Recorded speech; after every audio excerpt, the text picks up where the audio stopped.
Good evening, everyone. I extend a warm welcome to all of you. I think you have been listening to seminars on different optional subjects, right? Tukaram Jadhav sir delivered first seminar on PSIR as an optional, right? So today we have an opportunity to interact with one of our toppers of this year, that is JAINOM Jain, who has secured 103rd rank, right, this year. And his optional was PSIR, right? So what we would do today, as far as this seminar is concerned, we would start with JAINOM's address to all of you. He would discuss PSIR as an optional subject, what he did in terms of preparation, and his experience with academy, right? And after that, I would give him full time, right? And once he finishes, then if time permits, we would discuss about paper 2, right?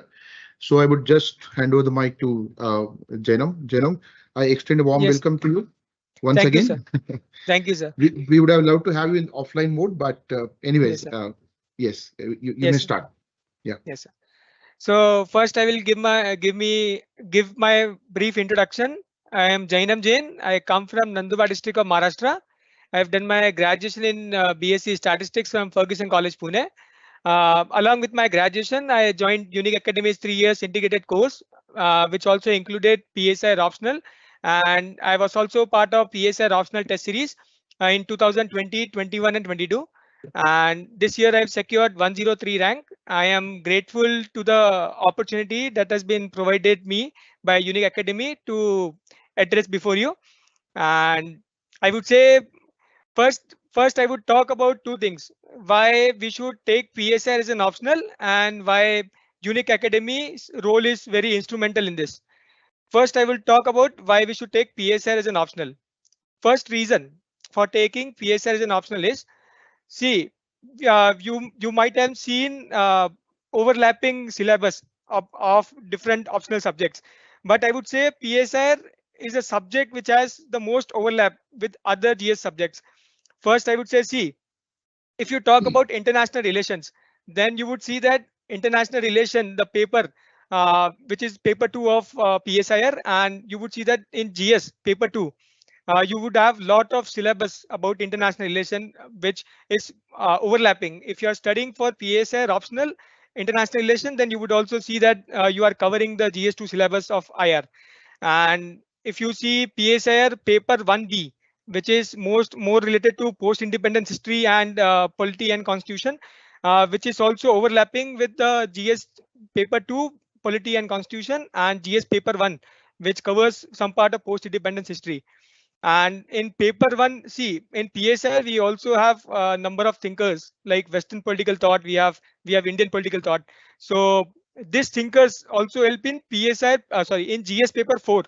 The ethics paper, where you could use thinkers in your answers to enrich your content in ethics. The more content you enrich in ethics paper 4, you would secure more marks, because I was integrating my PSIR, the thinkers which I studied in PSIR, with my ethics paper. So there is a lot of overlap. And other than this overlap, you would also find that there are more philosophical topics coming in essay paper. For which also PSIR optional is very helpful, and it has also helped me this year, which is the reason I have secured 142 this year in essay. So I would say PSIR as an optional has helped me in clearing the UPSC examination, and I'm standing before you today. So I would strongly recommend taking PSIR as an optional. Secondly, I would say Unique Academy's role is very instrumental in this. First, I would talk about the strong track record that Unique Academy holds. See, I have seen many students who are toppers, who have secured more marks in PSIR optional. They have been associated with Unique Academy in number of ways. And I've also seen my friend who was also part of Unique Academy's test series. There are many friends of mine who have joined Unique Academy's test series, political science test series, and they have cleared it with good numbers. So this is one major reason of joining Unique Academy. Second, I would talk about the experienced faculty members that are there in Unique Academy. The one present before you, PANKAJ VHATTE sir, Tukaram Jadhav sir. So they are very helpful. They will help you in every possible way from start to end.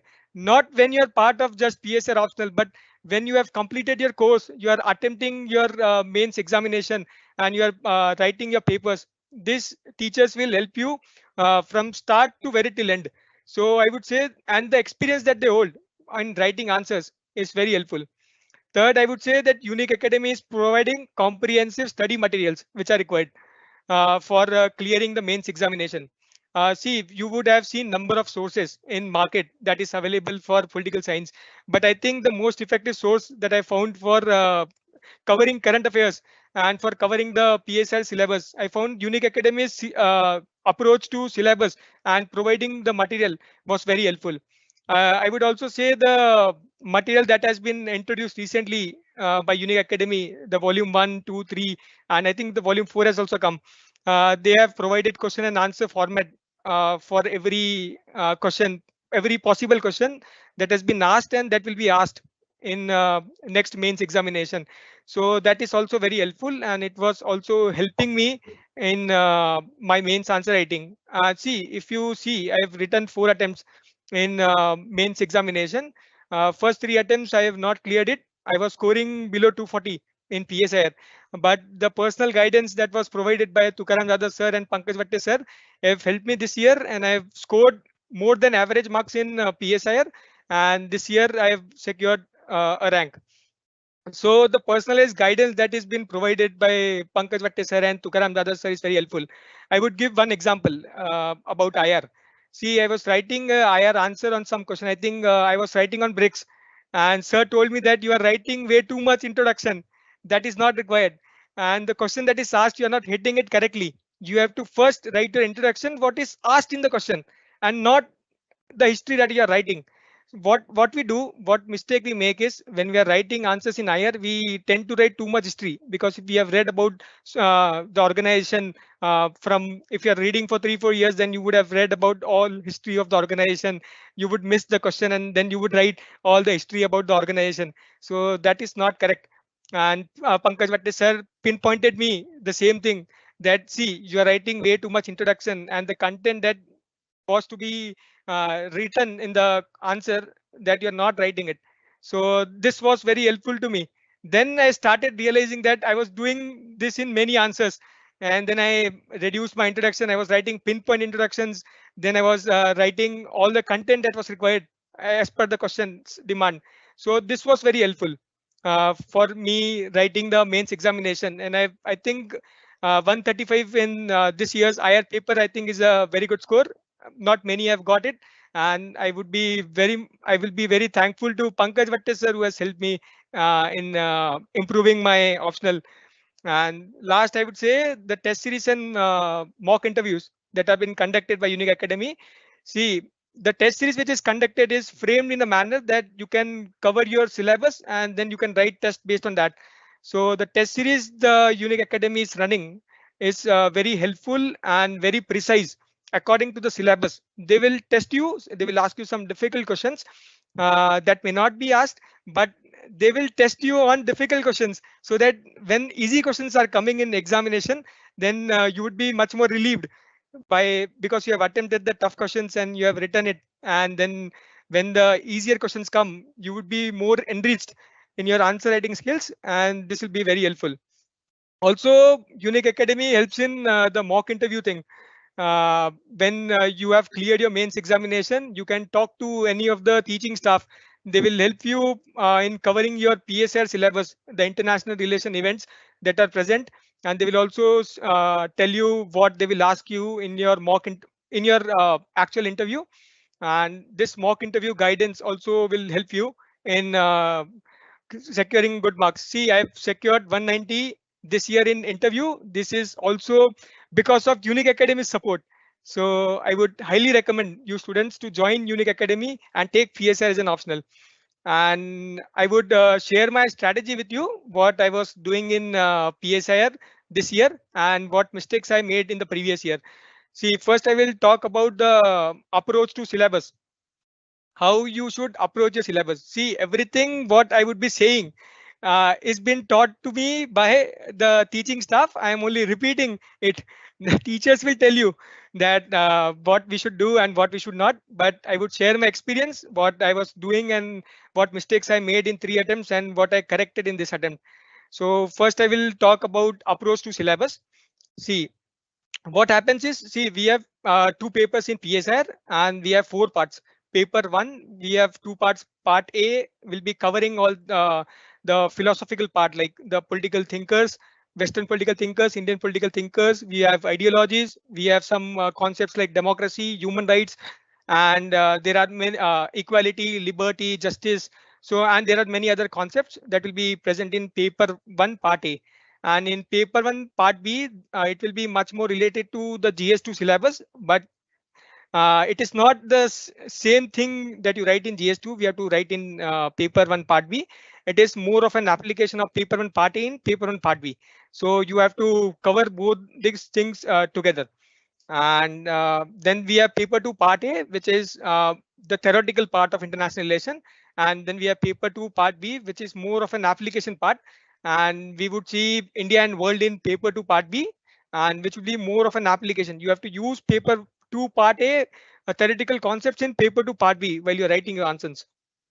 And when you are dividing your syllabus, I would first say that you should focus on Western political thought and Indian political thought, because I found that when I was approaching the syllabus, I found that when we are covering Western political thought and Indian political thought, and then after that ideologies, then you would see that most of the concepts are related to it.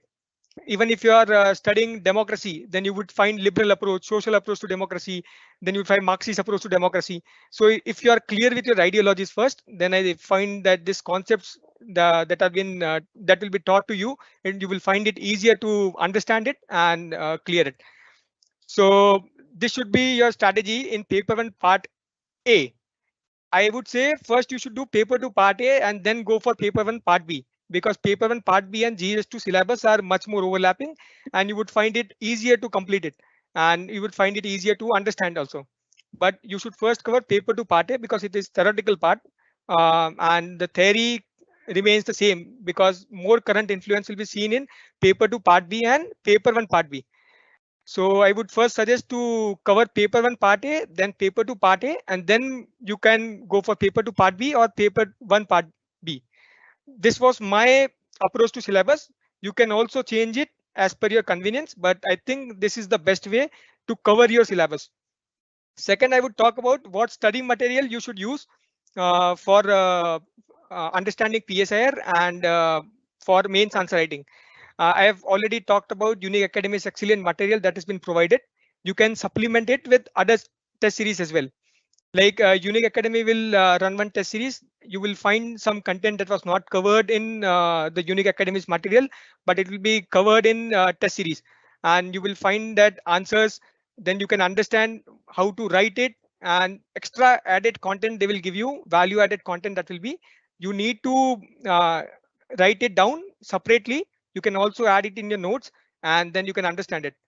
Also, there are 2 more study materials that I would suggest. One is Global Politics, that is by Andrew Haywood, which is for paper 2, part A. And for paper 1, part A, I would suggest OP Goba. You should definitely read these 2 sources, because these are very helpful and this will enrich your understanding of PSIR. And I would say, see, in paper 2, part A, Andrew Haywood Global Politics, I have seen many questions that have been asked from that book, Andrew Haywood Global Politics. You would not find it directly, but you can understand it better and you can write your answers in a right way.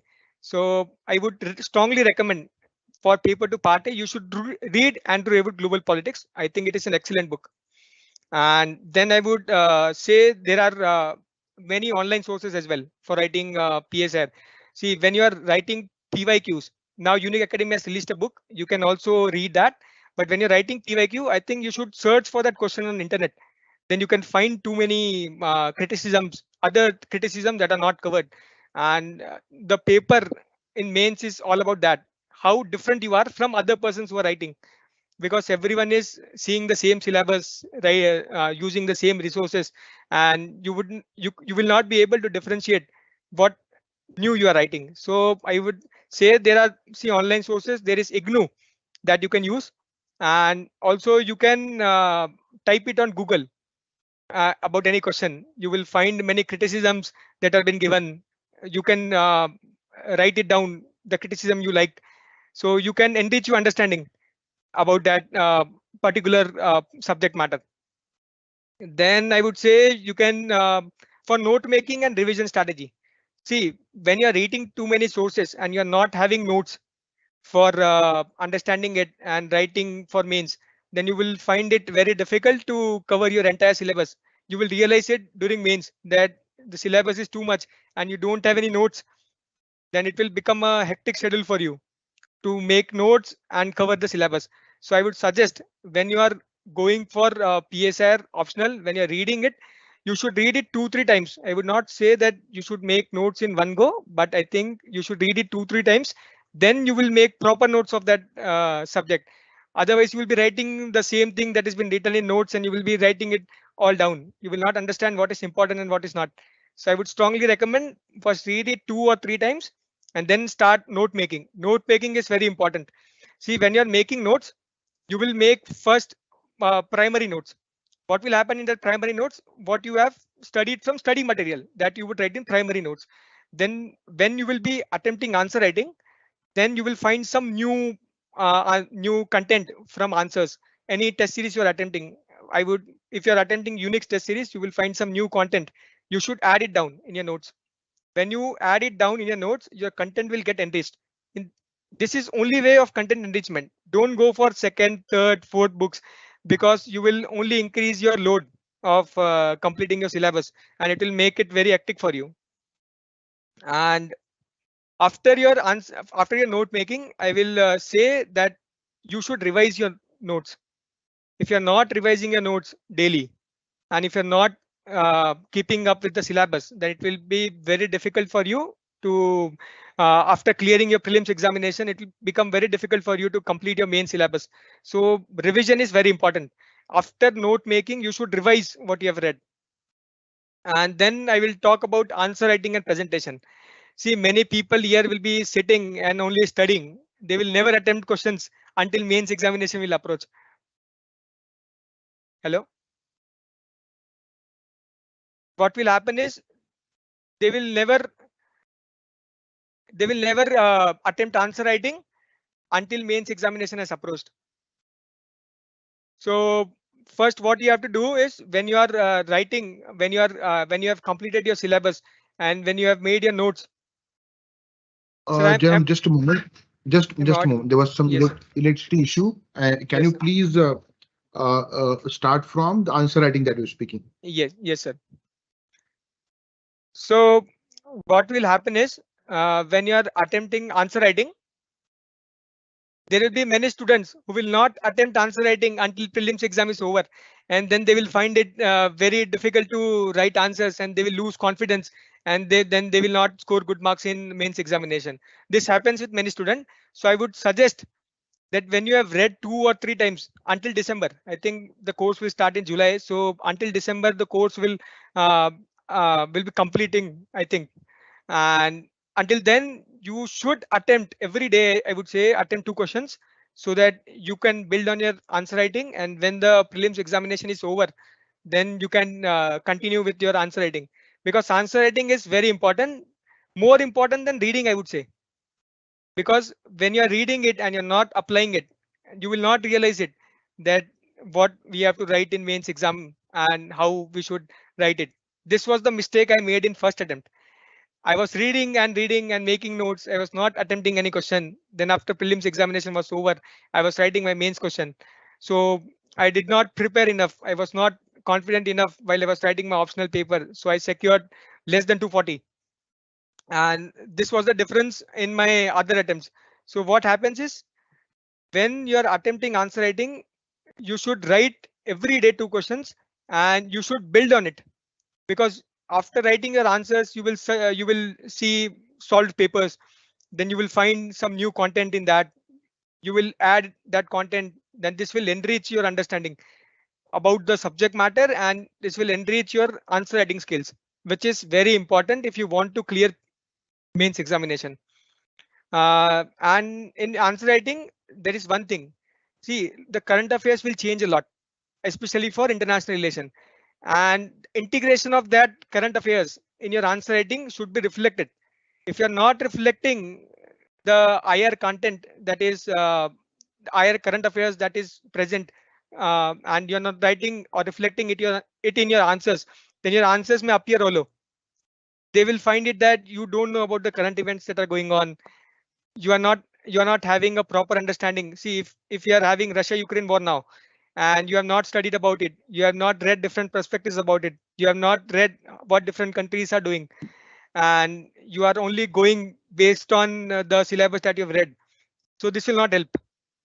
So for enriching your current affairs, enrichment of current affairs is also important. This you should realize.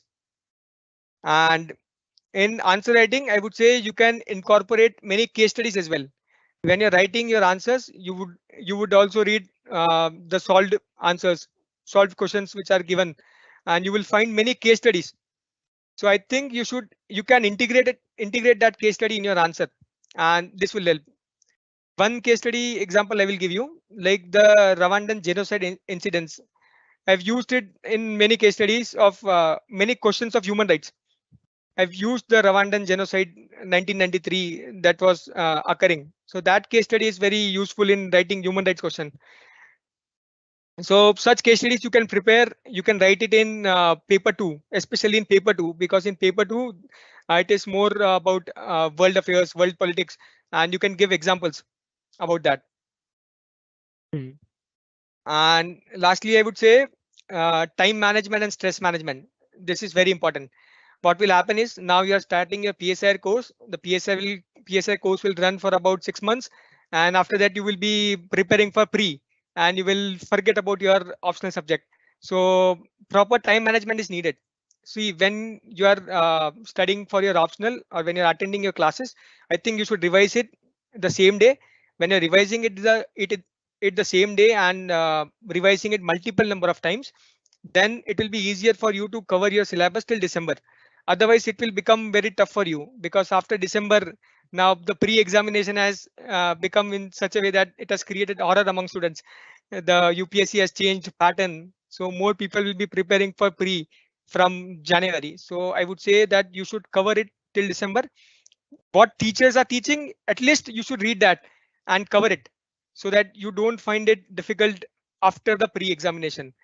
I would say those who are confident about pre, they should continue reading till March. At least they can revise. If they are not reading new content, they should revise till March. I think everyone can take out 2 hours, at least 2 hours a day. And even if you're revising 2 hours a day till March, then it will be very helpful.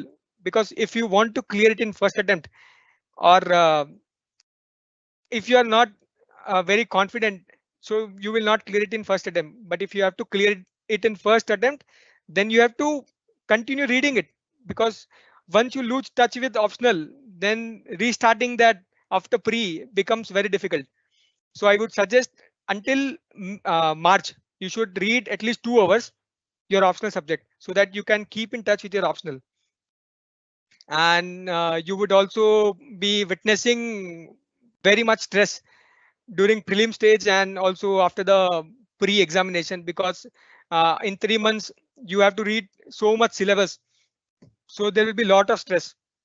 So what I used to do for my stress management, see, I would say that I was reading only 10 hours a day. I was not reading more than 10 hours even after my prelims examination.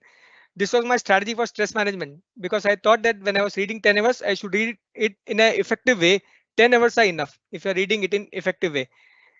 On Sundays, see, consistency is more important than the amount of hours you're putting in. So I was very consistent. I was reading till March for political science, and then I was restarting it after my prelims examination. So I was not having that huge stress of completing so much syllabus, or GS, optional, essay. So if you want to have a proper stress management, I think if you are reading it 10 hours a day consistently from I think now July has started, from July to the next mains examination. So until that, if you are reading consistently 10 hours, 10 hours are more than enough. And it will also help you maintain your stress. And one personal insight I want to share about political science as an optional, what I've seen in 3-4 attempts. In first 3 attempts, I was way too much trying to be factual in my answer writing. I was missing the content that was required, and I was writing very vague answers. That was also pinpointed to me by PANKAJ VHATTE sir and Tukaram Dada sir, and their personal insight has helped me. And that personal insight I would like to share with you.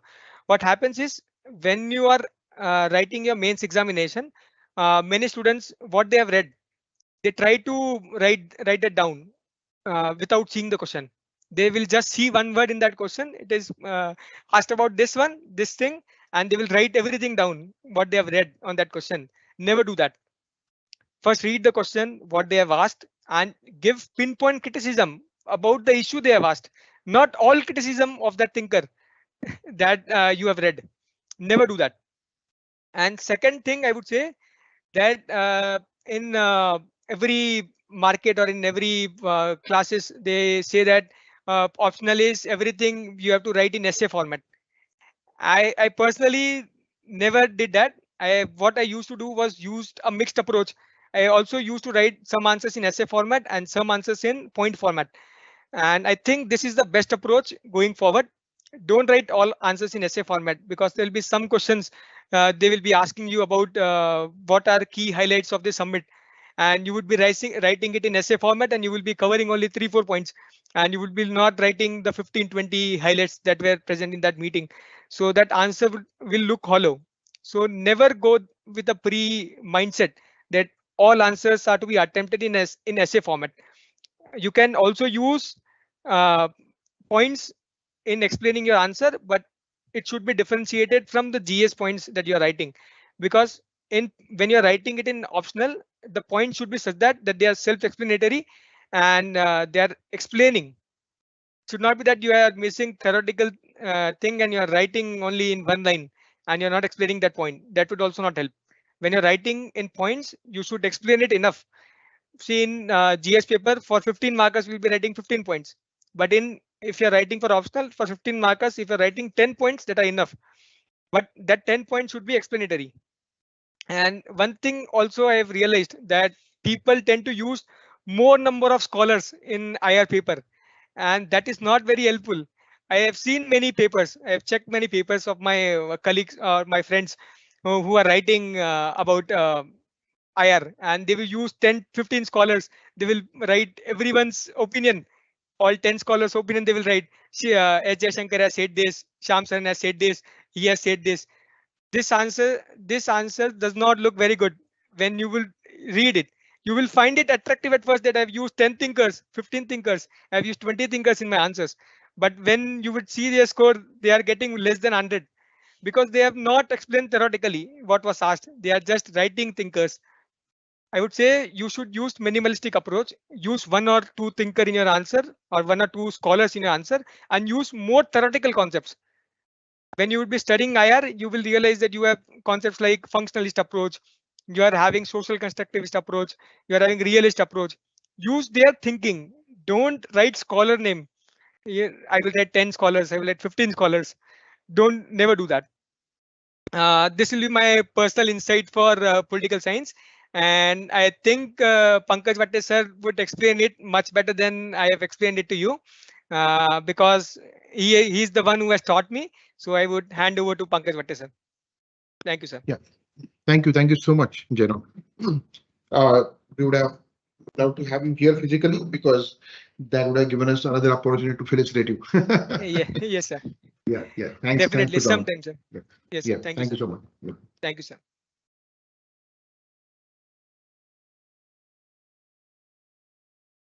All right, so that was JAINOM Jain. Um,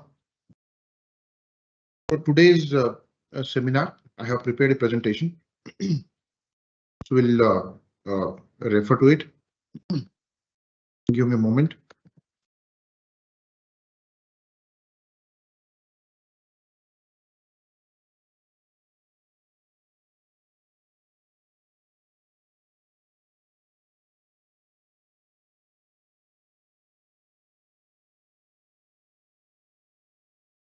I hope this is visible to everyone. online as well as offline. Let us quickly go through the agenda of webinar, what all things we are going to cover. I will take up your question at the end of it. Don't worry. So you had first seminar delivered by Honorable Tukaram Jadhav sir, and I would quickly give you overview as to what he has talked about for those who are completely new, and those who have not attended that seminar. I would request you to go through it, right, so that you understand what he has discussed as part of introduction to this subject, right. Second, we will talk about syllabus in general, and then paper 2 ka syllabus in detail, right. I'll be focusing more on paper 2, right. So we would discuss syllabus in detail, approach to paper 2, and then sources that you are supposed to study. Tukaram sir ne baat ki tha iske upar, sources ke upar, books that you are supposed to study. In any case, I will talk again about that, about paper 2. So this is what you discussed with Tukaram sir, right? First is selection of optional and what criteria you are supposed to apply and how to choose optional. That is one. Second, he definitely talked about PSIR as an optional. So what is PSIR? What that subject is all about? Then syllabus in general he talked about, how to prepare, right? Then difficulties and problems that students face while studying this subject. And he also talked about unique way. Am I right? Okay. So this was first lecture on PSIR in general, right? I would talk about paper 2 specifically today, and he would again conduct a lecture on paper 1. Let us quickly go through the syllabus again. इसको ऐसे मत समझना कि repeat हो रहा है. No, ये जितनी बार repeat होगा उतना ठीक है. Because at some point of time you are supposed to have that syllabus at the back of your mind. So paper 1, section A, it can be summarized as political theory. क्या बोलोगे आप उसको? Political theory, right? What all things are there in that section? Political ideas, concepts, as JAINOM was referring to. That is, for example, liberty, equality, justice, democracy, etc. Right? Then there are political ideologies and theories that you are supposed to learn. Say liberalism, socialism, Marxism, feminism, etc. Then there is what is called political thought, thinkers, and it covers both Western as well as Indian political thinkers, right? So in Western thinkers, Plato to Hannah Arendt, different thinkers are covered, and Indian political thinkers, there's ancient political thought and then modern Indian political thinkers, right, up to Gandhi. Paper 1, section B, it is called IGP, Indian Government and Politics. उसमें क्या-क्या आता है? Freedom struggle, strategies and perspectives. Constitution, governmental organization. Constitution is an important document based on which we run the government, and then governmental organization भी पता होना चाहिए. Then there are two more aspects which can be called as process. Government is one aspect, process is another, right? Political process is a different concept. I think Tukaram Jadhav sir might have touched that topic, right? Political process. So constitutional process is nothing but how constitution is functioning and thereby the government as well. Political process, इसमें क्या है? Interaction between Indian state and society, right? What it means is different problems that society is facing and what kind of policies government is coming up with in order to solve them. Then whether government was able to deal with them. Then what were the issues in that solution, right? What future actions you may suggest. ये format होता है उसका, interaction between state and society. Paper 2, section A consists of 2 topics. See, paper 2 can be divided into 3 parts. वैसे वो 2 part में divided है according to UPSC syllabus, but subject matter wise you can divide in 3 parts. Section A में 2 parts है, section B में 1 part है. तो section A में 2 parts कौन से? Comparative politics and international relations, right? And section B is India and world, essentially foreign policy of India, right? In section A, we have comparative politics, that is theory. Please understand this is a different subject. In fact, if you talk about political science as a subject, it has got number of subfields. एक सब field है what is called political theory, जो आप section A में पढ़ते हो, right. दूसरा है कंपैरेटिव पॉलिटिक्स, राइट, एंड तीसरा इंटरनेशनल रिलेशंस। हाँ, that is what is called political science, ठीक है। And because we are Indians and we are studying for UPSC, there is separate dedicated section for India's government and politics and India's foreign policy, उस section भी में आता है। But in general political science की 3 सब fields है। One is political theory, second comparative politics, तीसरा international relations, right. इसको कैसे देखोगे? जो पॉलिटिकल थियरी है, it is about political system. Political theory क्या है? Theory of political system, how political system came into existence, right? What kind of political system do we see? And the theories, right? Comparative politics is about comparison of 2 political systems. So political theory, studies one political system at a time, right? It may describe it, it may analyze it, it may explain it, and it may also come up with some kind of hypothesis. That means what better system we can have, उसको आप political theory बोलोगे, right. हाँ, comparative politics क्या है? यहाँ पे you are comparing 2 political systems, focusing on similarities and differences, तो ये सब्जेक्ट मैटर अलग है।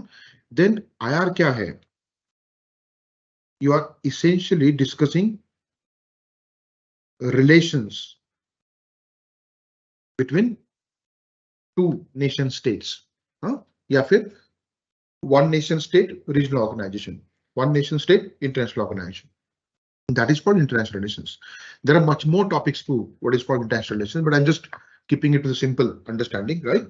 So what it means is political theory goes inside a particular nation state, studies it, right, in terms of political system. Comparative politics दोनों को study करे, compare करता है 2 political system को, right? And international relations doesn't go inside a nation as such. It studies external behavior of the nation state. But again, we have to understand this. The external behavior is rooted in internal conditions. So it is primarily the study of external behavior of the nation state, but having some understanding of internal conditions, right? So this is all about political science. 3 subfields. तो पहला subfield कहाँ आता है आपका? Paper 1 section A, paper 1 section A. दूसरा subfield paper 2 section ए, और तीसरा paper 2 section A. इसका application to India, right? So political theory का application to India, so you would study India's political system, that is called IGP section B. Comparative politics अपने आप में एक अलग field है। Why there is no application of comparative politics as such है, लेकिन that whole field is new one.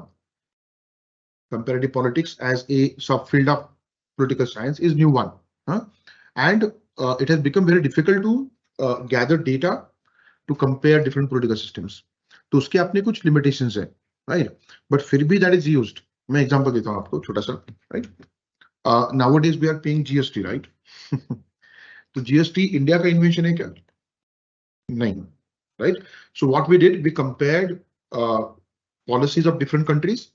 तो जो policy ठीक लगा वो हमने adopt किया. So there is comparative politics in practice as well. You may come up with number of examples, but as a policy matter, right? We have the government working inside, that is the internal environment of the nation. दूसरा policy का दूसरा aspect कौन सा? External one. और एक comparative politics का क्या होता है? It is more about researchers field. They would do the research, they would come up with suggestion to the government, and based on that, government may come up with a policy that is again internal policy. So GST का example किया मैंने, इसलिए IR का application section B में है, comparative politics का नहीं, वो अपने आप में अलग field है। Are you getting this? Comparative politics is a separate subfield. तो ये जो section है IR का, this is what is to be applied to section B, as JAINOM rightly said, right? Section A में जो आप theory पढ़ोगे, that has to be applied to section B. ठीक है?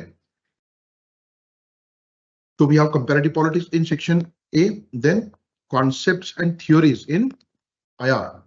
So as he rightly said, वो क्या बताने की कोशिश कर रहा था मैं आपको बताता हूँ, right? He was trying to say that people write a number of thinkers, और ऐसा कोई thumb rule नहीं है कि आपने 15 नाम लिखने हैं कि 2 लिखने हैं, right? All that he was trying to say is the question is asked to you, right? So are you really writing something on your own? Okay. He was rightly saying that I have also come across many papers while evaluating them, assessing them. People do something like this. Scholar A said this, scholar B said that, scholar C said this. फिर वो सवाल है तुझे क्या कहना है? सवाल तुमको पूछा गया है, right? Question is asked to you. इसने ये बोला, उसने वो बोला, तुमने क्या बोला? So are you showing what you learned? The answer is no. You are just bombarding the quotations. Makes no sense. UPSC has kept that optional subject, any optional subject for that matter, to check whether a person has got in-depth understanding or not. Number one. Number two, with that in-depth understanding, can that person apply that understanding to a particular question?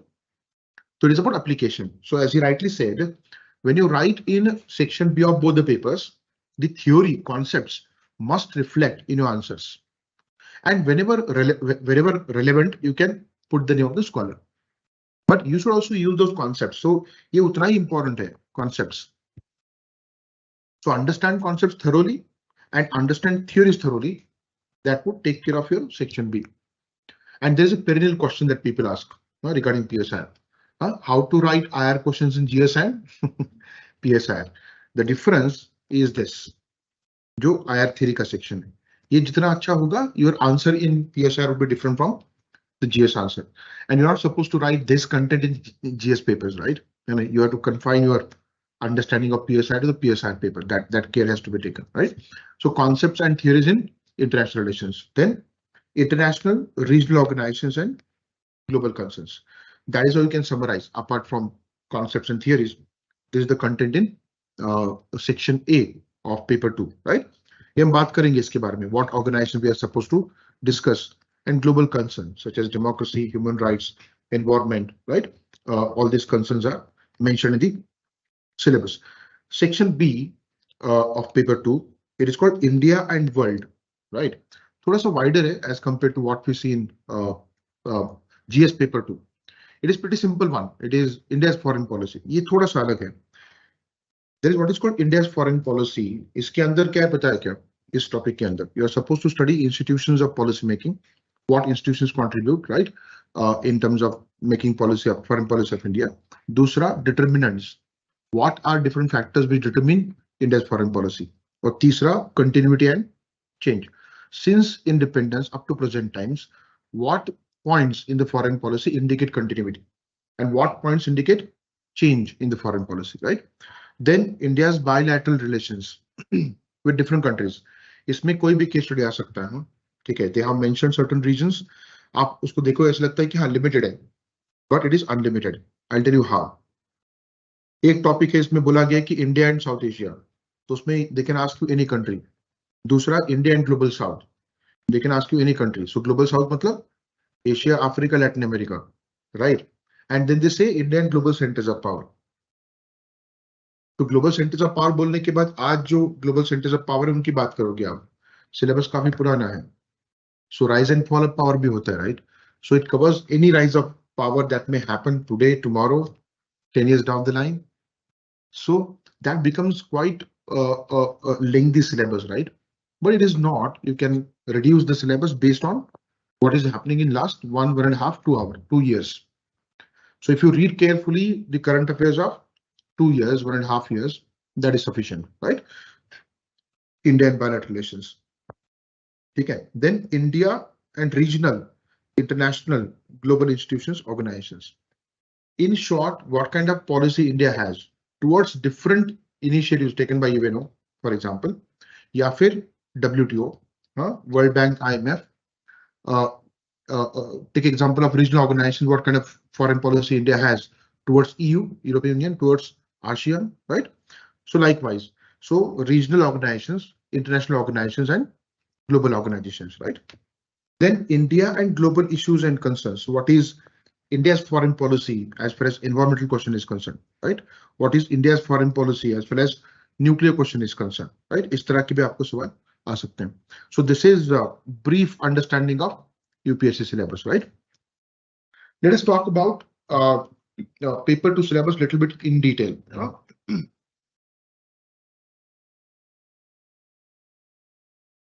As I said, there are three sections within paper 2. One is comparative politics, second IR theory, third India and world. Let us talk about comparative politics first. Usme kya exactly? What are we supposed to study? First is the basic meaning, nature of this subject. ये सब field है political science के अंदर. तो वो क्या है exactly? What is the meaning of comparative politics, right? Then nature of comparative politics. In fact, nature has changed according to evolution. Okay, nature of the subject has changed according to evolution. This subject has evolved in 3 stages.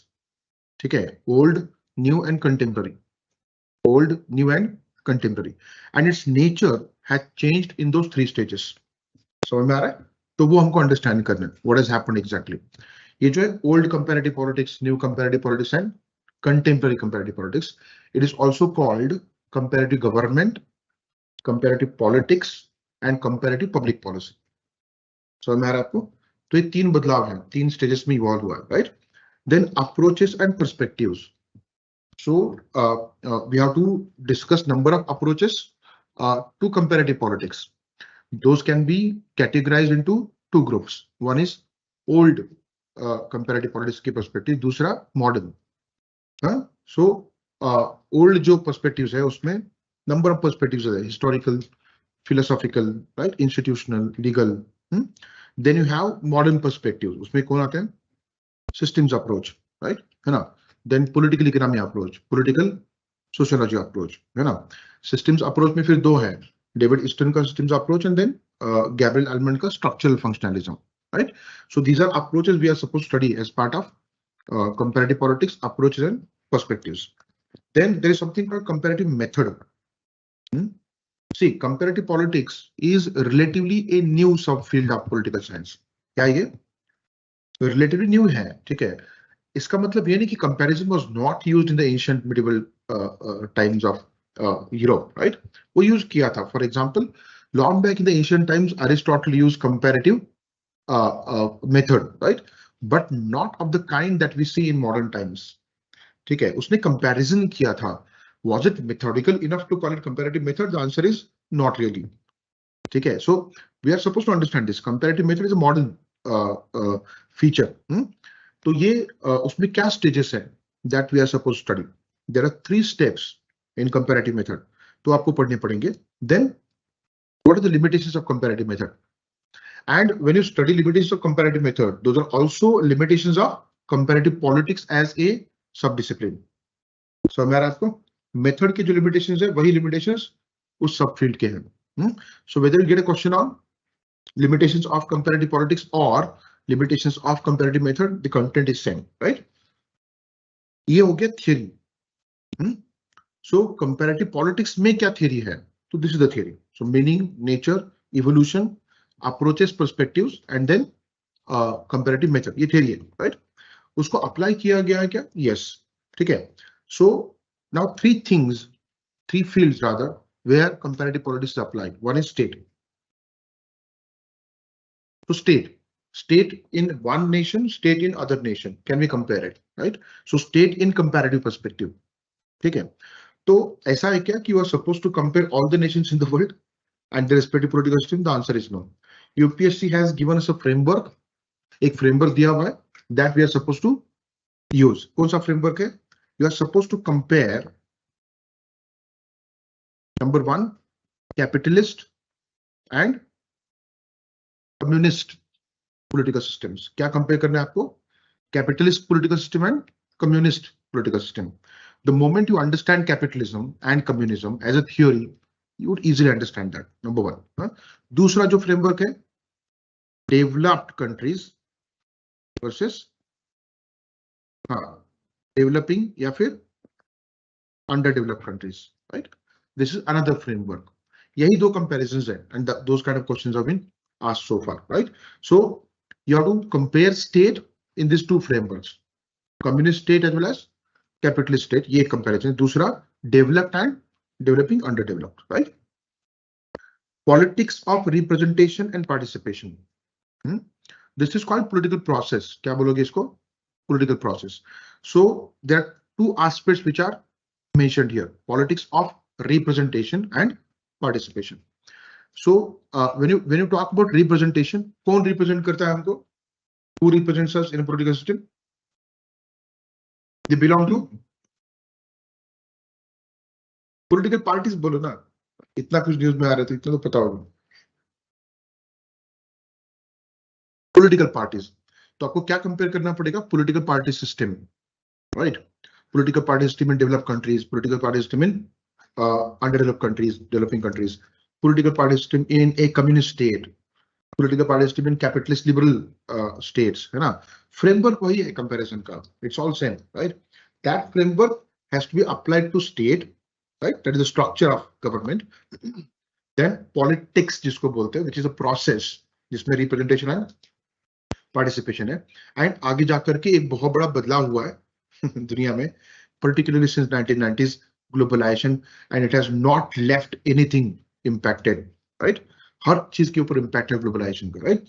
So representation में we would primarily talk about political parties, और ये जो participation है इसमें फिर बहुत सारी चीजें हैं, ठीक है? So you talk about social movements, right? You talk about interest groups, you talk about pressure groups, right? You can talk about individuals as well. You can talk about NGOs, I would say, etc. So this is called participation. How do you participate as an individual in the political process? When you sit on Jantar Mantar, you are participating in politics. When you take some kind of a demand in front of the government, that means that is your political participation, right? So representation and participation. तो सवाल कैसे आते हैं? For example, #MeToo movement चला, तो compare #MeToo movement in developed and developing countries. ठीक है, उसका नेचर कैसा था उधर, यहाँ पे कैसा था, किस तरह के मेथड्स लोगों ने वहां पे यूज किए, यहाँ पे कैसे यूज किए, right? Can we call it a new social movement, right? तो ये सारी चीजें आएंगी इसमें, comparison of participation, representation and participation. Then globalisation, it's very important process that is underway since 1990s particularly. शुरुआत पहले हुई वॉशिंगटन कंसेंसस से 80s में, right? 90s में it becomes truly global, right? And nothing has been left untouched by globalization so far. तो हर इंसान के ऊपर, हर सिस्टम के ऊपर इम्पैक्ट हुआ है उसका. So far, the field of comparative politics was fully focusing on a particular nation inside it, right? But now globalization has created connections in such a manner that if you want to study a particular political system, you are supposed to also pay attention to what is happening in the world that is impacting the state inside, that is impacting the political process inside, that is impacting representation and participation inside. So what is happening in a state is no more immune to what is happening in the world. So simple सी बात है. अभी जो मैंने example दिया आपको #MeToo movement, that has been started by netizens, internet से, right? Citizens who are on the internet, social media का use किया उसमें, and that is one important platform using which this process of globalization has developed, right? So that is why वो impacted है clearly, and we have to take into consideration that aspect as well. लेकिन ये सब general हो गया, हमको क्या पढ़ना है ना? The whole point boils down to पढ़ना क्या है, ये किसका इम्पैक्ट किसके ऊपर हुआ, ये बहुत बड़ा फील्ड हो जाएगा, राइट? तो यूपीएससी क्या एक्सपेक्ट करता है? In short, what are the responses of, again the same framework, developed and developing countries to globalisation. How developing countries are responding to globalization, how developed countries are responding to globalization. I will tell you one thing here, there is no one set of response. ठीक है? So if you take one example, developed countries का, developed countries were responding to globalization in early 1990s differently, and then 21st century differently. Likewise, you can talk about developing countries as well, right?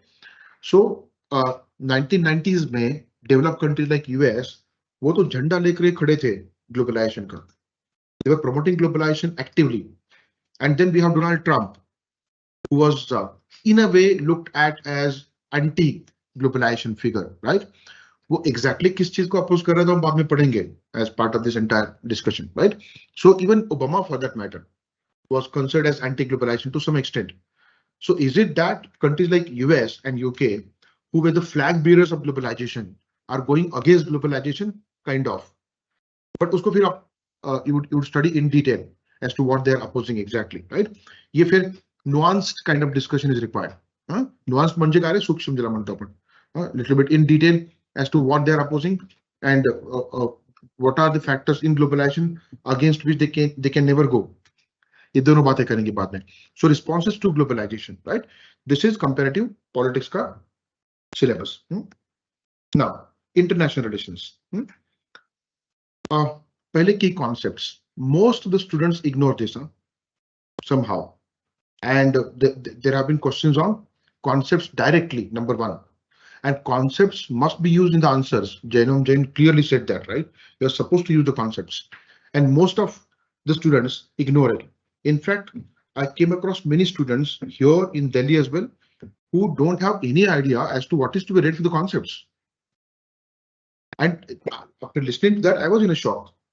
कि आपके 2-3 attempt हो चुके हैं, आपको ये नहीं पता कहां से पढ़ने concepts. Shocking. As JAINOM said, we set a paper which is relatively difficult for a simple reason. आपका नेट प्रैक्टिस डिफिकल्ट होना चाहिए, तब जाकर के आपका मैच आसान होता है. कुछ लोग ये भी बोलते हैं कि यूनिक के जो लोग हैं वो डेलिबरेटली डिफिकल्ट होते हैं. हाँ, मैं बोल रहा हूँ यहाँ पे अपफ्रंट, तो डिफिकल्ट करना पड़ता है.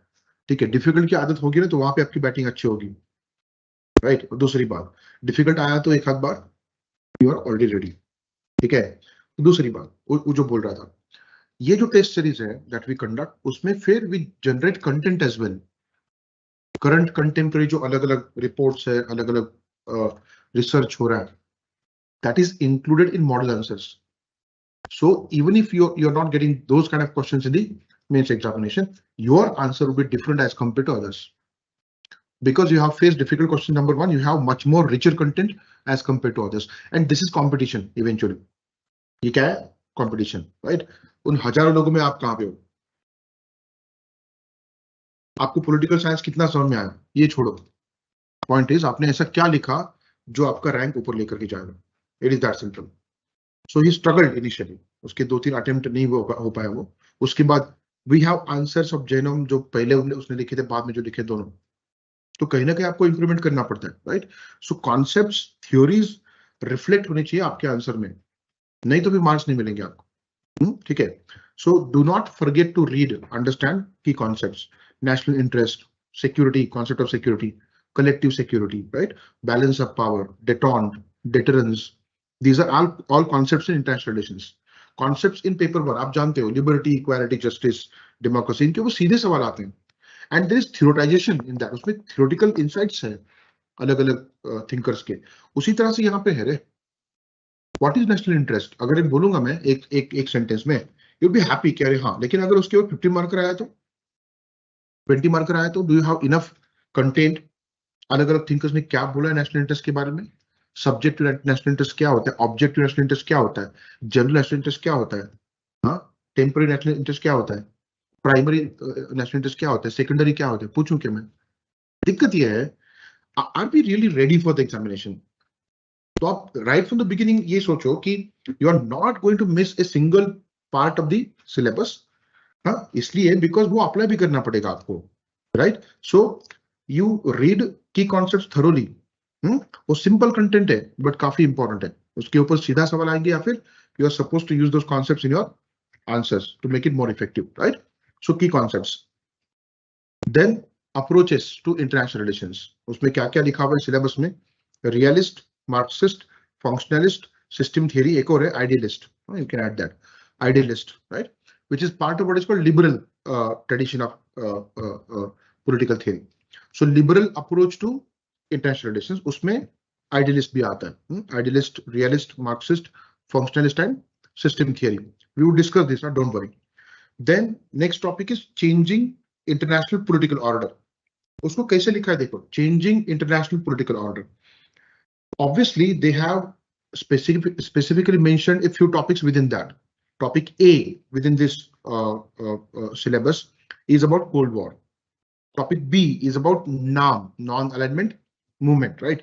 Topic 3 is about post-Cold War world order. And changing बोला है ना, ठीक है? So you have to study that right from Cold War up to, yes, absolutely, post-COVID world. So what changes happened in post-COVID world? and it is a changing kind of a thing, right? तो उसको you have to be abreast to what is happening in the international order always, but don't worry, ये हम कर देंगे. ठीक है. So as you rightly said, what we study here as this batch, as part of this batch, उसमें जो content मिलेगा उससे फिर और कंटेंट आपको टेस्ट सीरीज में मिलेगा, और वहीं पे मिलना सही है, because latest information has to come in the crash course that we conduct for mains examination. So we would prepare you as far as optional is concerned, उसकी सारी theories and all that, but dynamic subjects will be covered in crash course as part of our mains preparation, right? So changing international political order बोला है, क्या बोला है? Political order, Cold War, post Cold War. We can go on talking about this. Cold War में bipolarity थी, ideological, उसको एक overtone था, ideological strategic bipolarity. That is the word used by syllabus as well, right? उसके बाद क्या हुआ? Collapse of Soviet Union, दुनिया unipolar बनी 1990s में. So post Cold War again is to be studied decade wise. 1990s में कैसा political order था, 2000 के decade में कैसा था, 2010 के decade में कैसा था. In short, and to be very simplistic, right, I would say it was unipolar in 1990s. It started traveling towards multipolarity in 2000s. There are many scholars now who say that the decade of 2010s clearly indicates a multipolar world order. There are others who question it. They say no, it is not yet fully multipolar world. That may differ. So changing international political order, then evolution of international economic system, and there are number of topics here. एक क्या बोला है? Bretton Woods to WTO. That means international economic order system for the first time developed in the aftermath of World War II. उसके पहले कोई concrete system नहीं था, तो पहले जो system बना है वो Bretton Woods system. But again, the problem is, can we call it global system? Not really, right? Because it was confined to what is called first world. It was confined to first world. ये क्या है? The capitalist world led by USA was called first world. The communist world led by USSR was called second world. And that world which took birth after decolonization, colonies खत्म हो गए सारे, independent हो गए, right? In Asia, Africa, Latin America, that is called third world. Derogatory terminology for us particularly, right? But that is used by Western scholars. The better nomenclature today is global north and global south, and that is based on economic development. Okay, so it is not geographical division of the earth. So northern hemisphere and southern hemisphere, इसकी बात नहीं कर रहे हम. So Australia comes under what is called global north, though it is in southern hemisphere. So it is about economic development. Most of the developed countries lie in the northern hemisphere. That is why that word is used.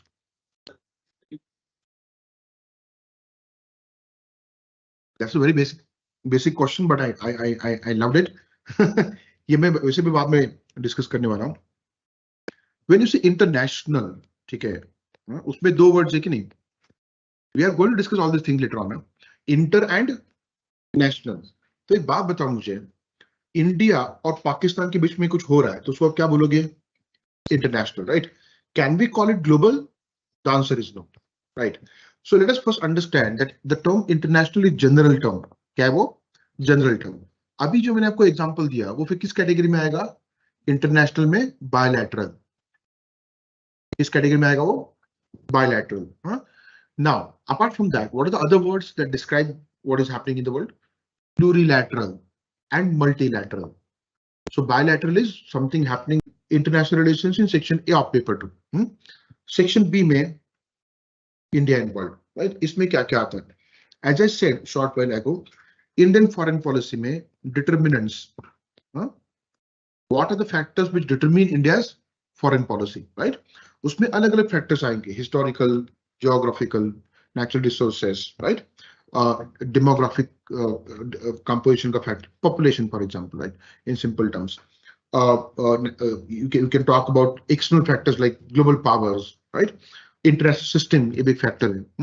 So number of factors will come in as determinants.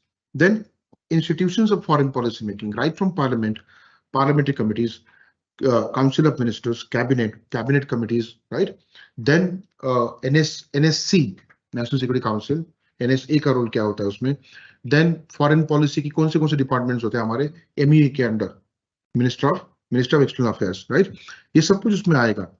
So these are the institutions which contribute to India's foreign policy making, right? Continuity and change. ये बहुत बड़ा topic है वैसे. It's a huge topic, right? What change do we observe in foreign policy of India, right? Cold War में किस तरह का foreign policy था? Post Cold War में कैसा foreign policy है, right? What theoretical frameworks, perspectives we can use to understand those changes in foreign policy of India, right? अब आप अगर एक भी example ले लो ना, what is called non-alignment. So there have been changes in India's non-alignment. देखो, policy continued right from Nehru's time up to present times. It's very interesting kind of a stuff. Cold War ended, but even going beyond Cold War, we have maintained that principle somehow. Right? After end of Cold War, every prime minister has sidelined that policy, but nobody has formally ended it. समझ आ रहा है आपको? Nobody has formally ended it, right? है ना? तो ये जो काफी interesting चीज है, it enjoyed a lot of importance during Cold War. Its importance declined. That means that policy continues in a diminished format. तो continuity क्या है? Policy, है ना? Change क्या है? उसका significance काफी कम हो गया. ये मैं बहुत simple example दे रहा हूँ आपको, हाँ? The number of other things we are supposed to discuss. क्योंकि introduction है ना? So I'm keeping it very simple, right? Let us not talk about that right now, because if you ask questions of this type, that whole lecture would be hijacked by non-alignment. ठीक है, एक simple answer I would give you because you raised that question. Significance कम क्यों हुआ? ये आपका सवाल है, right? Non-alignment, that concept was a product of what is called Cold War environment. तेज सांगतो है. You just listen what I'm saying. Yeah? It was born in what is called Cold War context. Cold war में दो block बने हुए थे. कौन सा block? US का ब्लॉक और यूएसआर का block. And the whole world politics was characterised by the competition and conflict between this two. And number of countries were joining their blocks respectively, right? कुछ countries joined USA का block, कुछ countries joined USSR का block, right? So capitalist block and communist block. तो उसमें हमने particularly and different other countries decided that हम ये block politics नहीं करेंगे. क्या नहीं करेंगे? ब्लॉक, ना इसको अलाइन होंगे ना इसको अलाइन होंगे. मतलब हम क्या करेंगे? नॉन अलाइंड रहेंगे. तो सवाल ये खड़ा हुआ, दोनों ब्लॉक्स खत्म हुए, किससे नॉन अलाइंड रहोगे? When Cold War ended, there was huge question mark on relevance of non-alignment. Blocks have ended. तो किससे नॉन अलाइंड? ठीक है, एक सिंपल आंसर है, उतना सिंपल है नहीं वो. We would discuss in detail when we come to this topic in the batch. Don't worry. Okay. So continuity and change. कोई भी example ले लो आप, you would see this, right? Then नाम, non-alignment movement, इसका एक अलग टॉपिक है, ठीक है? उसमें क्या बोला गया? India's contribution and current role. We need to understand this. India's association with NAM has been there since beginning, but to what extent India is involved? Number one. Number two, what has been India's contribution in different stages of development of NAM? Initial stage जो mid 50s से लेकर 60s के and तक चलता है, उसमें हमारा major contribution है. 1780s में उतना बड़ा कंट्रीब्यूशन है नहीं, मैं बहुत सिंपल कर रहा हूं अभी, है ना? और पोस्ट कोल्ड वॉर पीरियड में kind of you ignore that platform mostly, right, है ना? तो ये उसका ब्रीफ अंडरस्टैंडिंग है. हाँ, उसके बाद हम इन डिटेल डेकेड वाइज क्या क्या हुआ ये डिस्कस करेंगे. Next topic is India and south Asia. ये काफी इंटरेस्टिंग टॉपिक है.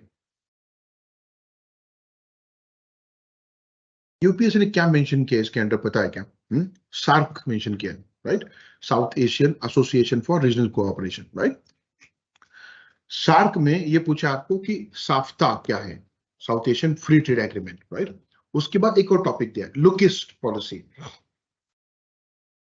वैसे look east policy is not linked to South Asia per se, it is more linked to what is called South East Asia and the eastern part of the world, right? जिसको हम extended neighbour बोलते हैं. क्या बोलते हैं? Extended neighbourhood of India, right? But there is a link to South Asia as well, क्योंकि you go through what? South Asia primarily when it comes to South East Asia. उसका क्या link है हम बात करेंगे. और एक ब्रिज भी है दोनों को जोड़ने वाला, south Asia and south East Asia को जोड़ने वाला. कौन सा है वो? बीमस्टेक. इसलिए वो दोनों लिंक्ड है और शायद इसीलिए उसको साउथ एशिया के अंडर लिखा हुआ है look-east policy, and we would obviously talk about act-east policy as well. Then impediments to regional cooperation. साथ में cooperation क्यों नहीं हो पा रहा है? What are the impediments? ये भी पूछा यूपीएससी ने उसमें, राइट? कहीं भी किसी इंडिया एंड नेबरहुड के केस स्टडी का जिक्र नहीं है उसमें. हाँ, बट इंडिया साउथ एशिया बोल दिया ना तो उसमें सब कुछ आएगा. UPSC has asked question on India Pakistan relations, India Bhutan Nepal Sri Lanka Bangladesh, सभी के बारे में सवाल आ चुके हैं, Afghanistan Maldives.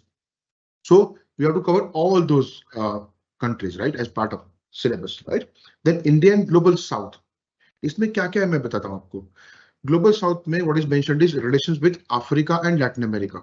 That is one. Then India's leadership role on the platform of WTO and in case of NEO क्या है? New International Economic Order, right? ये content आता है India and global south के अंदर, right? Then India and global centers of power, इसमें किसका किसका mention किया? India's relation with USA, obviously, Russia, Japan, right? EU, European Union, इनका mention किया हुआ है, China, obviously, right? These are the countries which are mentioned under India and global centers of power. Then India and UN system, हमने UN को पढ़ा उधर as international organization, global organization rather, उसमें theoretical insights भी होंगे. यहाँ पे क्या पढ़ना है आपको? What was India's role as far as UN is concerned? What kind of contribution India has had? Plus India का एक रोल क्या रहा है, राइट? ये आपको डिस्कस करना पड़ेगा. इंडिया एंड न्यूक्लियर क्वेश्चन, सामने क्या लिखा है देखो, changing perceptions and policy. I tell you one thing, when India became independent we adopted nuclear policy immediately. मतलब कॉन्स्टिट्यूशन बनने से पहले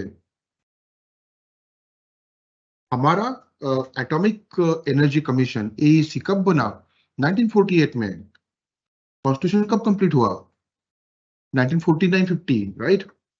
14 में कंप्लीट हुआ, फिर उसको हम जनवरी में जाकर के उसको हमने डिक्लेयर कर दिया, राइट?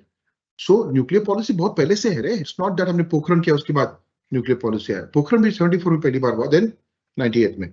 और इसीलिए सिलेबस बोलता है changing perceptions and policy. So what was Nehruvian policy towards nuclear question, right? What was policy after Nehru, right? And the policy that our Prime Minister Vajpayee outlined after Pokhran 2, which has continued so far without much changes. तो ये at least 3 stage में आपको पढ़ना पड़ेगा उसको. Getting this, है ना? वैसे 4 स्टेज है, मैं बाद में एक्सप्लेन करता हूँ उसको. So changing perceptions and policy, right? Then last topic is recent developments in India's foreign policy. अब देखो कैसा टॉपिक है, recent developments. मतलब उसमें सब कुछ आएगा, everything would come, but they have specifically mentioned something here. What is that? Recent crisis. उसके ऊपर इंडिया का position. What is India's position on recent crisis? ये पूछा है. अलग अलग जो क्राइसिस है उसके ऊपर मेंशन किसका किया है? अफगानिस्तान का क्राइसिस और इराक का crisis. And interestingly these two crises are crises in current affairs since couple of decades. शायद आप में से कुछ लोगों का जन्म भी नहीं होगा उस समय, है ना?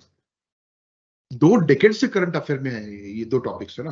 और वैसे Afghanistan is in current affairs since more than 4 decades now, 4 to 5 decades.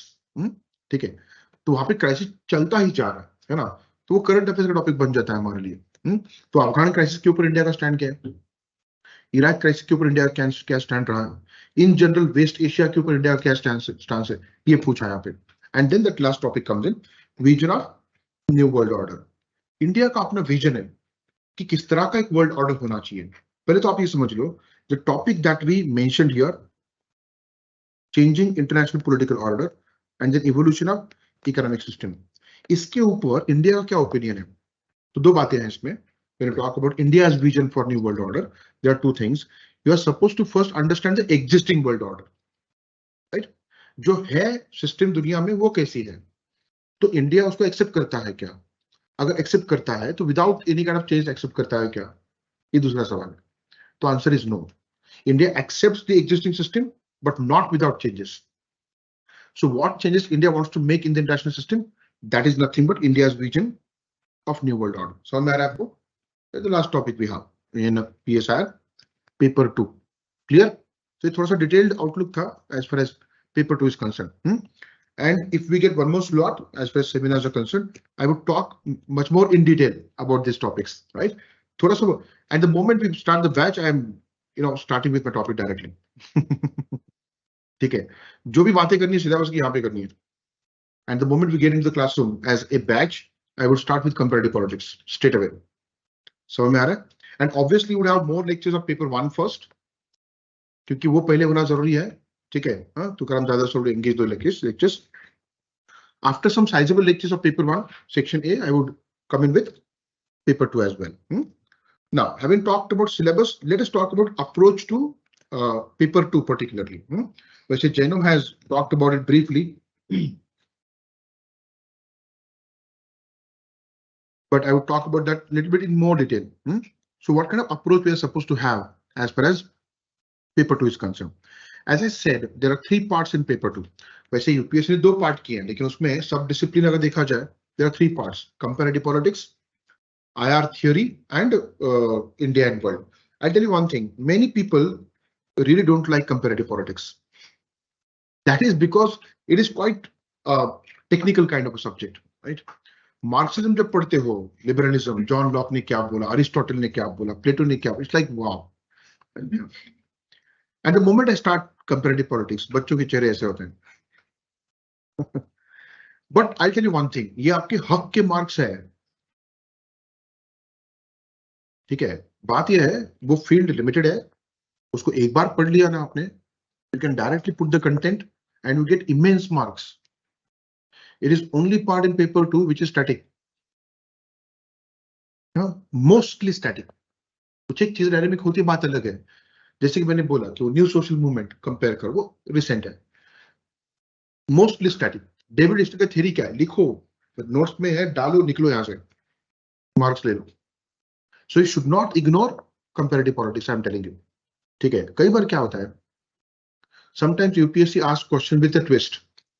जैसे कि हमने क्या पढ़ा, हमने for example we learned Hans Morgenthau, who is an important thinker as far as realist approach of IR is concerned, right? फिर आगे जाकर के हमने पढ़ा केनेथ वॉल्ड्स, तो दूसरा रियलिस्ट थिंकर है. दोनों को पढ़ा हमने, यूपीएससी ने सवाल पूछा, दोनों को कंपेयर करो. ठीक, कई बार इस तरह के सवाल आते हैं twisted. And if you not comfortable, ठीक है, कि ये नहीं अटेम्प्ट करना है मुझे, तो आपके दूसरा ऑप्शन क्या है, कंपेरेटिव पॉलिटिक्स का सवाल. वो भी नहीं और ये भी नहीं, कैसे होगा फिर? इसमें ज्यादा ट्विस्ट नहीं आता कंपैरेटिव पॉलिटिक्स में, simple and straight forward mostly. और थोड़ा बहुत जो ट्विस्ट आता है वो डोंट वरी, हमने जो अलग अलग वॉल्यूम पब्लिश किया है ना, वो इसी के लिए किया है. So volume 1, volume 2 are already in the market. And just to inform you, volume 1 and 2 with answers of 2022, नया एडिशन आ रहा है. समझ में आ रहा है आपको? आपने लिया नहीं तो we go for the latest one, right? Volume 3 recently released, so that covers your entire theoretical part. बचा है बस इंडियन बोर्ड, वैसे भी काफी डायनेमिक है. You would come up with volume 4 as well, don't worry. बस उसको बहुत कुछ करना पड़ता है, फिर वो आंसर राइटिंग जो है हमने जो किया टेस्ट सीरीज के लिए. Apart from that, new information is to be added, latest one. So as and when that is complete, we would publish that. But those 3 volumes would help you immensely to answer any question that has appeared. So ये काफी interesting part है आपके marks के point of view से. ठीक है. So understand the sub-discipline thoroughly, properly. Sub-discipline of comparative politics, mostly static है, तो आप इसमें अच्छा स्कोर कर सकते हो, right? IR theory, thorough understanding of theories is very very important, right?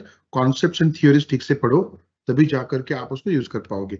There are direct questions which would appear, जैसे कि मैंने अभी बताया आपको, that Hans Morgenthau, Kenneth Waltz, इनका कंपैरिजन या फिर उनकी थियरी पूछी जाएगी आपको.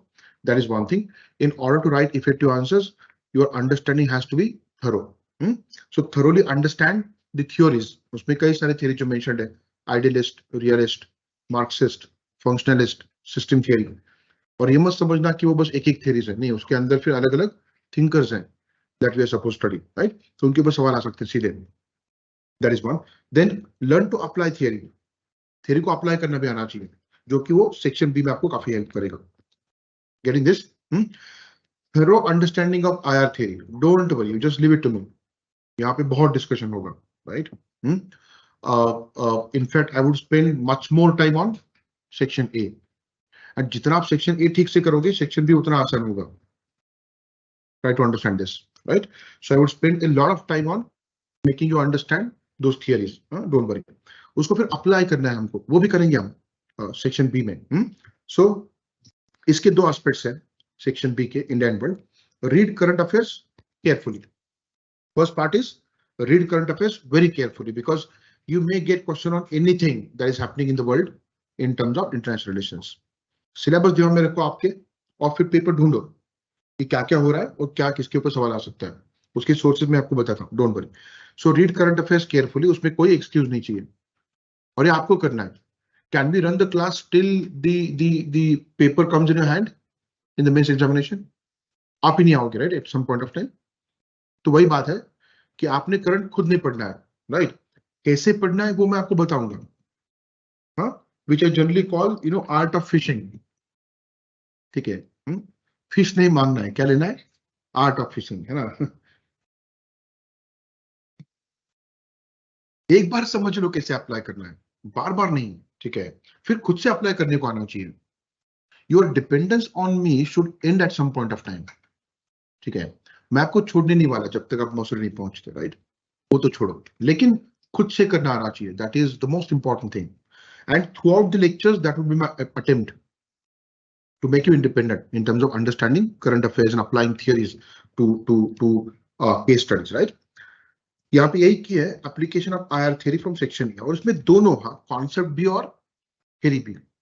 You should be able to apply concept as well as theory to questions which appear in what is called India and World section. This is the approach that you are supposed to have, and with this approach we will conduct the lectures. Sources for the study. क्या पढ़ना है आपने? Okay. Section A के बारे में पहले बात करूंगा, उसके बाद सेक्शन बी. देखो यहाँ पे मैंने दोनों चीजें बताई है, बेयर मिनिमम क्या पढ़ना है और एडिशनल रीडिंग क्या पढ़ना है आपने. So paper 2 section A primary reading, you would begin with what? Contemporary world politics, जो एनसीईआरटी का बुक है, क्लास 12th का. दिख रहा है, फोटो लिया है मैंने इधर सीधा. आप मत पूछना बाद में सर कौन सा है, क्या ये है.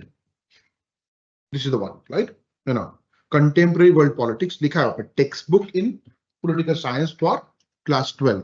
Clear, right? Okay. Standard reference books that you are supposed to study. ये प्राइमरी, बेसिक, वेरी बेसिक. पहले आप पढ़ोगे कंपैरेटिव पॉलिटिक्स के लिए new comparative government by JC Johari. Can you see the book here?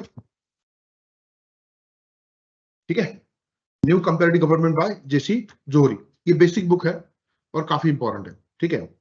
Then international relations by VK Malhotra. मैं आपको बोल रहा था ना कि कॉन्सेप्ट कहां से पढ़ने आपने? The concepts which are mentioned in the syllabus, जैसे कि फॉर एग्जांपल नेशनल इंटरेस्ट, उसके ऊपर पूरा चैप्टर है.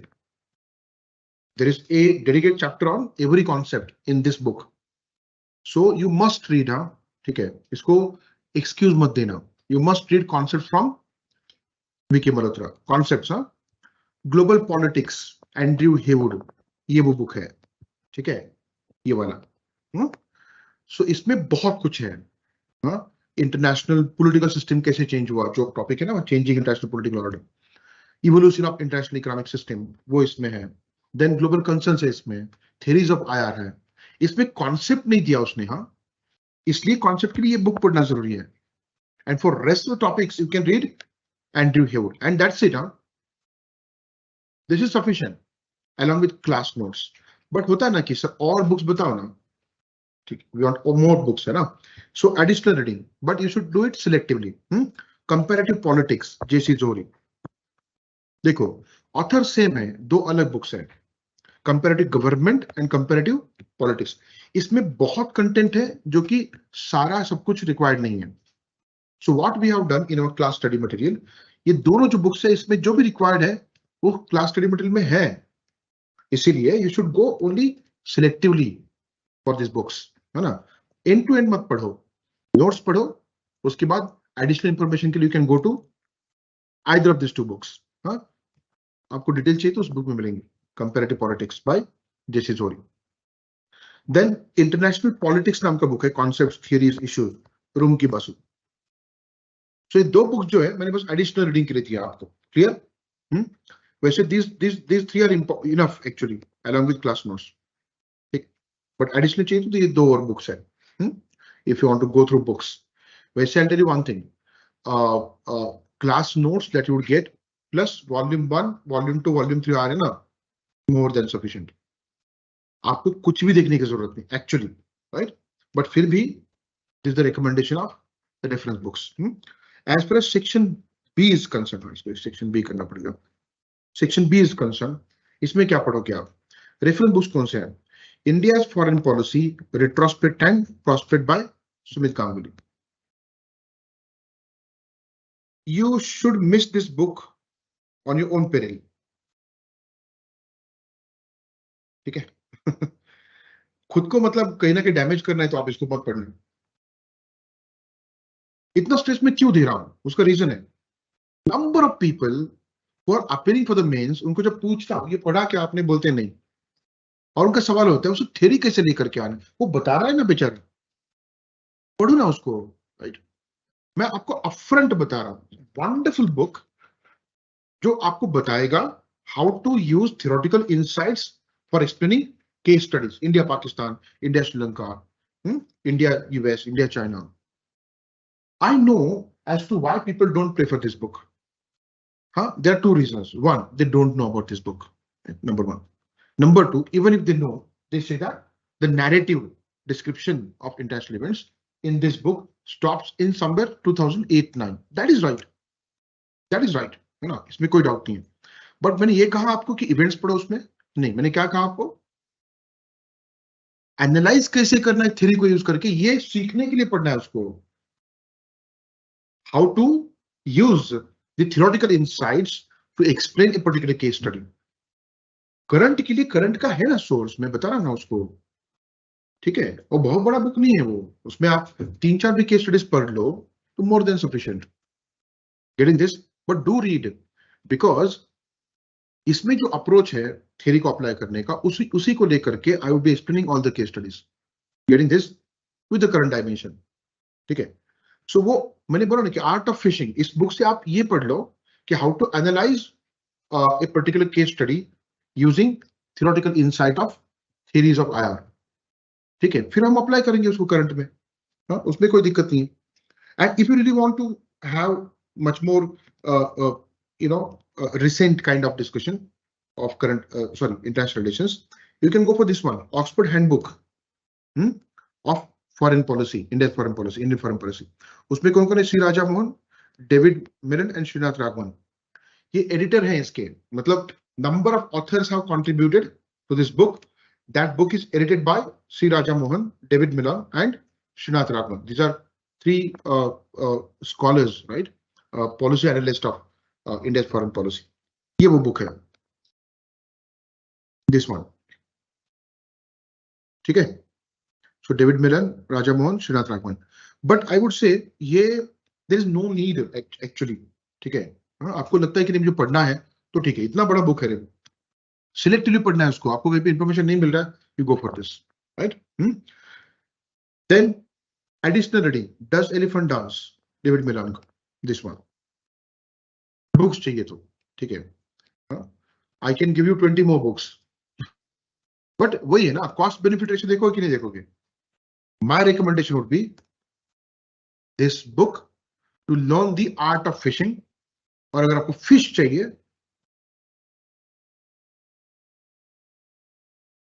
किस केस स्टडी के ऊपर सवाल आएगा तो करंट में जो है उसके ऊपर सवाल आएगा. कैसे लिखना है सुमित गांगुली बताएंगे. ठीक है. तो क्या पढ़ना है आपको? Relevant articles from Indian Express and Hindu. PSIR के स्टूडेंट ने, है ना, ये 2 जो पेपर्स है इसमें IR के जो आर्टिकल्स आए हैं वो मिस करना मतलब क्राइम है. आपके पास ये होना चाहिए कि 1.5-2 साल का मेरे पास हर वो आर्टिकल है जो IR के ऊपर आया. Getting this? Now, these are papers, newspapers, right? There's a limit कितना वो आपको बताएंगे IR के बारे में, right? है ना, एक आध टॉपिक लेंगे. अगर in a particular month, as far as India is concerned, India's foreign policy, if there are, say for example, in a month there are at least 30 news. कितने हैं? 30 news. उसमें 30 आर्टिकल्स नहीं आएंगे, राइट? हो सकता है कि 10-15 topics have been missed out, right? तो एक मंथ में आपने देख लिया कि ये टॉपिक, इसके ऊपर कोई आर्टिकल नहीं आया आइदर एक्सप्रेस में या फिर हिंदू में, तो you would go for these two sources, diplomat.com and orfonline.com. Visible? diplomat.com and orfonline.com. ठीक है? ये ऐसे दिखते हैं वो दोनों वेबसाइट पे. Now I'll tell you one important thing. ये जो ORF ऑनलाइन है ना, ORF फाउंडेशन है, वो ऑब्जर्वर रिसर्च फाउंडेशन, ठीक है, थिंक टैंक है. It is working closely with the government, ठीक है. तो इसके आर्टिकल्स काफी रिलेवेंट है. और एक सबसे बड़ी बात ये है, all the articles are free, right, है ना. एंड इंटरेस्टिंग पार्ट ये है, आपको हिंदी में पढ़ना है, मराठी में पढ़ना है, दो ऑप्शंस आर देयर, इंग्लिश, है ना, ठीक है. diplomat.com आपको पैसा चार्ज करता है. तो स्ट्रेटेजी कैसे होनी चाहिए, देखो. पहला सोर्स हिंदू एंड एक्सप्रेस. तो जो हिंदू एक्सप्रेस में नहीं आया, ऐसा कोई पता चला आपको न्यूज से, कहीं पे आर्टिकल नहीं आया, go to ORF online. ORF online is ocean, समंदर है, डूब मत जाना उसमें.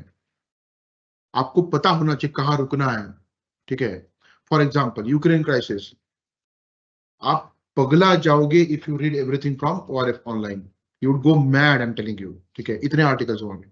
आपने क्या ढूंढना है, India's policy on Ukraine crisis, ORF online. 2 article पढ़ लो, at the most 3, that's it. आगे की पढ़ने की इच्छा है तो भी मत पढ़ना, ठीक है. तो आर्टिकल कैसे चूज करोगे, one article which tells you the government का फॉरेन पॉलिसी, राइट, हमारे गवर्नमेंट का. दूसरा जिसको क्रिटिसाइज करेगा. The moment there is a question on critical evaluation, assessment, तो both the views are with you. क्या चाहिए उतना लेकर के निकलो वहां से, ठीक है. जितने जल्दी अंदर जाओगे उतना जल्दी बाहर आना चाहिए ORF ऑनलाइन से, नहीं तो डुबो देगा आपको, ठीक है. दूसरी बात, अनफॉर्चुनेटली आपको यहाँ पे नहीं मिला, तो आप क्या करोगे, diplomat.com. diplomat.com आपको 5 आर्टिकल्स महीने में फ्री देता है. कितने आर्टिकल्स, 5. तो you should go rarely to diplomat.com. आपका एक मंथ का क्लियर स्ट्रेटेजी होना चाहिए, एक्सप्रेस हिंदू, उसके बाद ORF ऑनलाइन. तो आई एम टेलिंग यू, सब कुछ कवर होता है, एक हाथ दूसरा टॉपिक रह जाता है, उसके लिए आप ये यूज करो. हाँ, आपको 5 आर्टिकल्स मिल रहे हैं महीने के. कितने होते हैं वो साल के, 60 आर्टिकल्स, मोर देन सफिशिएंट. कौन पढ़ता है इतना. So there is no need to go for subscription of the diplomat.com. So use it smartly and that is more than sufficient. फिर कुछ करने की जरूरत नहीं. So आपके जो आर्टिकल्स हैं हर महीने के होने चाहिए आपके पास, क्या this is what I am supposed to read, है ना. Okay. So sources clear. वैसे मैंने बहुत कुछ बताया है, ठीक है. You can limit it, one book for one section. Comparative के लिए एक बुक नोट्स, IR के लिए, IR 3 के लिए एक बुक नोट्स, एक बुक फॉरेन पॉलिसी का सुमित गांगुली का, एंड देन करंट अफेयर्स के सोर्सेस सफिशिएंट, ठीक है. तो this is what I wanted to discuss as part of this seminar today, right, है ना. We would do it in more detail if we get another slot, है ना. Now I can take up your questions. This session has effectively ended from my side.